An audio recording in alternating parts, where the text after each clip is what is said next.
అందరికీ నమస్కారం అన్న. ఇది 15 రోజుల్లో శాంపుల్కి వచ్చే తోట ఇది. అదే నేను చెప్పాను కదా, ఛాంపియన్ తోట. ఈ తోట వచ్చేసి మనకి 15 రోజుల్లో కోతకు రెడీ అవుతుంది. కానీ ఇప్పుడు రేట్లు పుంజుకుంటూ ఉన్నాయి. రైతు కొంచెం ఆశాజనకంగా ఉన్నాడు. ఇంకా పైన ఒక కట్టు వేయాలంటున్నాడు, పైకి ఇంకా ఎగేసి. కాబట్టి ఇంకా ఒకరు కట్టు ఎగేస్తే కూడా మనకి తొందరే. కానీ హెవీ ఈసారి గాలి వాన వస్తే తోట ఖచ్చితంగా పడిపోతుంది. ఎందుకంటే ఎక్కువ బరువుగా ఉండదు తోట. రైతే భయపడుతున్నాడు రోజు ఈసారి గాలి వాన వస్తే పడిపోతుంది అనేసి. కానీ రైతు అయితే కొంచెం ఎగబడింది టమాటా. కాబట్టి ఉన్న రైతులు ఈ విధంగా తోటను కాపాడుకుని, ఈ తోట కాపాడుకున్న దీనికోసం ఆయన 4 గంటల రైతులకి వచ్చి కాపాడుకుంటాడు తన పంటను తాను.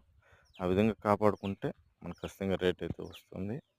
మీరైతే మా ఛానల్ని సబ్స్క్రైబ్ చేయండి, షేర్ చేయండి, బెల్ ఐకాన్ కొట్టండి ప్లీజ్.